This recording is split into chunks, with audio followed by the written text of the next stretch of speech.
bitsy spider went up the water spout. Down came the rain and washed the spider out. Up came the sun and dried up all the rain. And the itsy bitsy spider went up the spout again. Did you ever ask yourself why that stupid spider keeps on building a web in that spot? I mean, think about it. Every time he does it, he's going to get washed away. I mean, you'd think he'd get a clue. On the other hand, maybe that spider knew deep in his soul that a web had to be built there, no matter how many times it got washed away. Glenna, this is just for you, okay? The theme, I don't think it's all that smart. Leave a legacy? Leave a lasting legacy? Think about it, guys. We're all going to leave a legacy. It's irrelevant whether we're going to leave a legacy or not. The thing that's important is what sort of legacy. No, just go with me for a second here. I have brain damage. Deal with it, okay? No, I do. I really do. We'll go back to that later. But you see, whether you or I decide that we're going to make an impact that lasts on this planet, that's delightful. But it's not up to us. In the end, the legacy is determined by the legatee. That's a real word. I looked it up. Now, how many people have ever noticed that the podium, the stage up here, is the loneliest place on the planet? If you didn't raise your hand, you haven't been up here enough. No, it's lonely. I kind of get a little concerned with all the people that go around saying, I'm just a people person, and then they become speakers. You're all by yourself out here. I'm so lucky. I have so many people in this room that have been praying for me, and I've told everyone I could that I was scared to death. And some people said, oh, good, that'll help you succeed. And some people said, shame on you. You should never be afraid. You don't understand. My legacy is not up to me. My legacy is up to you. Now, I need to back up a step here. You heard when I was being introduced that I have brain damage. Now, that's true, I do. Let me just explain it to you. When I was born, my skull was crushed. The doctors told my parents I should be institutionalized because I would never function normally in society. I've got exciting news for all of you. I was not institutionalized. And I got even more exciting news for all of you. I don't function normally in society. Yeah, God bless you. But there's, let me just explain it to you. I am severely LD, learning disabled, although we like to call it the lambda deltas. And part of my LD is I'm dyslexic. How many people here know what dyslexia is? Okay, for most of you. For those of you that don't know what dyslexia is, it's when you're writing, you tend to turn letters upside down or backwards. It's really hard for me to write, and it's really hard for me to read. The way I like to put it is I'm the world's most creative speller. And another part of my brain damage, I get these nasty headaches every single day. Almost every single day I get these really bad headaches. And another part of my brain damage is I have no depth perception. Do you know what it's like to play baseball when you have no depth perception? That's right. They create a new position for you called the out backfield. And if the ball ever does come your way, you go like this. I got it! Whoosh, whoosh, pump! How many people in this room have ever had a hard time catching a ball in midair? Cool, brain damage. I knew it already. No, it's okay. I recommend brain damage for everyone. We'll get to that.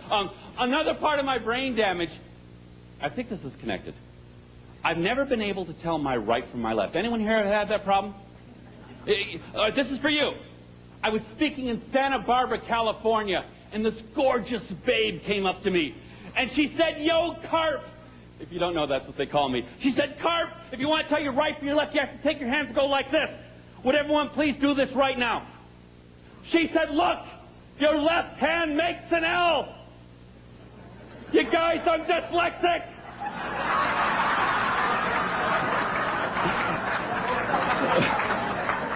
I said, you're right, it does. So does the other one.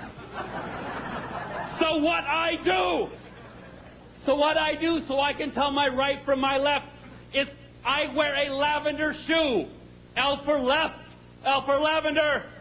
And Nito, I wear a red shoe. R for red, R for right. So when you give me directions back to the airport, don't tell me to go up this road and turn left. Tell me to go up this road and turn lavender. The high school kids always laugh a lot longer at that part. I know the description. I told you that I would break a lot of rules here. This is breaking a rule. Right now, some people in this room say, oh my goodness, I hope he doesn't fall.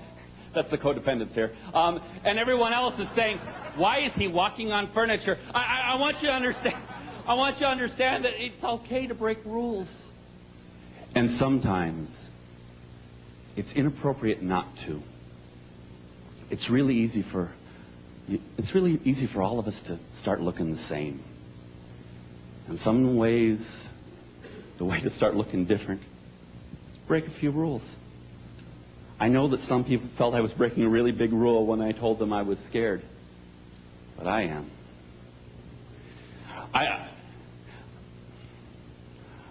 I need to tell you something kind of personal, and if it's all right with you guys, we'll just keep it between ourselves, okay? Gentlemen, ladies, I am a nerd. I know you're looking at me and saying, no, you're too cool to be a nerd. How many people thought I was too cool to be a nerd? Thank you, all 7 of you. That's good. How many people, as soon as you saw me, you said to the person sitting next to you, hey, look at that nerd? God bless you. Yeah, I know. I'll tell you, I am a nerd. I'm proud of it now because I found out the truth about nerds. Nerds rule. Bill Gates, okay? Deal with it. Nerds rule. In fact, I am on an international campaign to make nerd into a compliment. Now, I realize that some of you still are uncomfortable considering yourselves a nerd. I found out how to figure out if you are a nerd. You see, nerds always do stupid things. One thing I did that was really stupid when I was a kid is I let my father give me my haircuts. My father's an army guy. According to my father, there was only one cool hairdo to get. He would take my head, put it underneath his arm, and start shaving. Did I mention that my skull was crushed? I've got this lump right here, and this little dent over here. What do you think happened when my father hit those spots? I got a bald spot right here, a bald spot over here, and even though my hair was really short, my father always left bangs. Wasn't funny. The bangs weren't even straight. They went like this. I know what you're thinking. You're back there saying, man, if this guy had a bald spot here, a bald spot over here, and bangs like that today, he'd be a rock star. But back when I was in school, it wasn't cool because back when I was in school, all the guys had long hair. In fact, when I was in school, all the guys had hair so long it went all the way down to their... It was long. And that's not all. You see, my parents are scientists.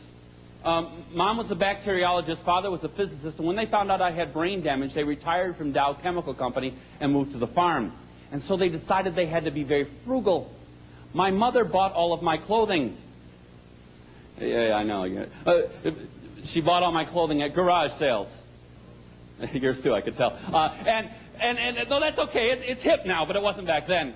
Charlie used to beat me up in school. Charlie used to beat me up. Charlie was all right, this isn't very nice to say, so just between us. Charlie was stupid. I know it's not nice to say, but 3rd grade, the boy was 13 years old. The boy was slow. And Charlie came up to me and he said, I'm going to beat you up. Now, Charlie was very, very tall, and I actually was really very short. And Charlie looked down at me and he said he was going to beat me up. And I said, Charlie, why do you want to beat me up? And he looked down at me and he said, because of your pink polyester plaid pants. Don't laugh too loud. There's a couple people back there that are wearing them right now. I'll tell you, though, that I didn't fit in. Oh, I hated school. I did a lot of stupid... How many people here have done stupid things before? Right, raise your hand. Oh, be proud. Yeah, thank you. How many people here have done something stupid this year? Okay, that's cool. How about this month? Whoa, how about this week? Maniacs, yeah. How many people have done something stupid today? You're the ones I want to party with. Yeah, right. I've done a lot of stupid things. One of the stupid things I did is I signed up for speech class in 9th grade. In 9th grade, and this is honest to God true, in 9th grade I was only 4 feet tall, literally. The kindergartners towered over me. I was younger than everyone else in my class, but even so I was short. And I walked into this class. I was the only 9th grader in this classroom filled with 12th grade cheerleaders. That would have been cool, but it was also filled with 12th grade football players. I didn't care. I was going to take this class, so I looked every single one of them right in their kneecaps. I was short, and I said, yikes! And it got worse. My teacher came up to me and handed me my first assignment, a children's story about birds. I looked at my teacher, I said, Teacher, I'm a 4-foot bald 9th grader. And you want me to read a children's story in front of these 12th grade hairy giants? My teacher looked at me and said in that cruel voice that all teachers have perfected, yeah. It got worse. I ran home to my mother, and I asked my mother for help. I was asking her how to drop a class. She thought I was asking how to get a good grade. My mother told me I had to change the voice for all the different characters in the story. Guys, this was not cool.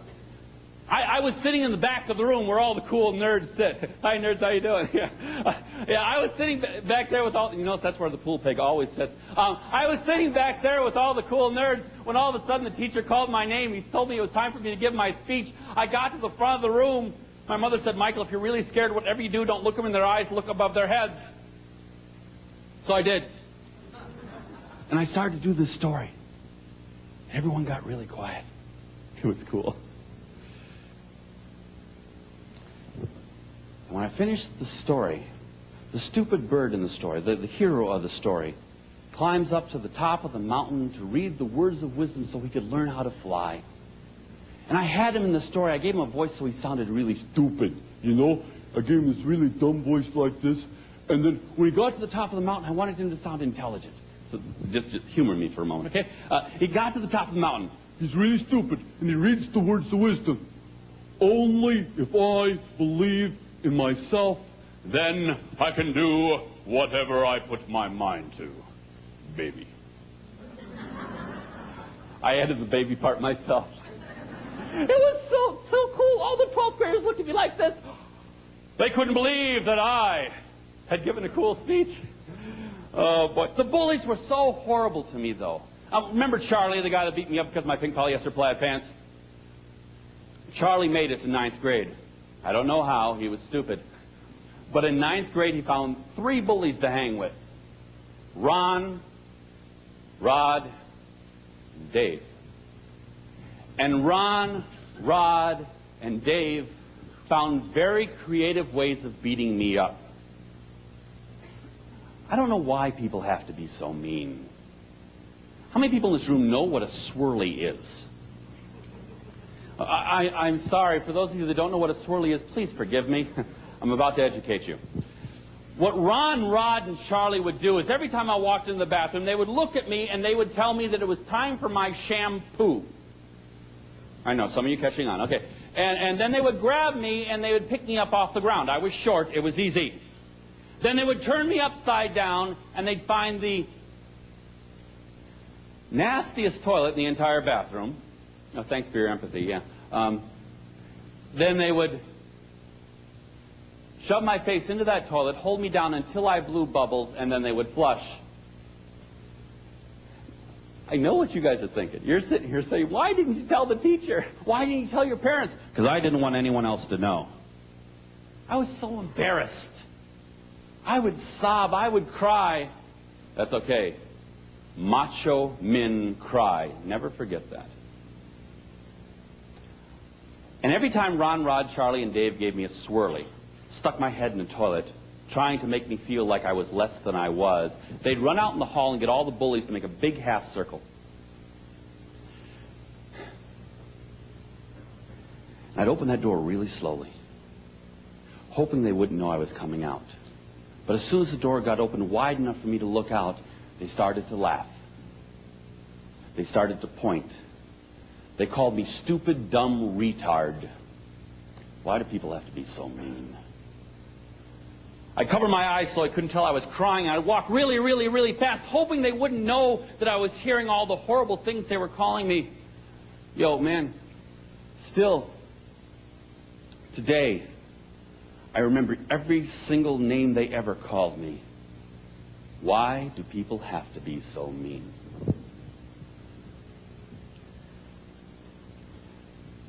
I found that when I was in speech class, though, I was different. Because when I was in speech class, I could become a character.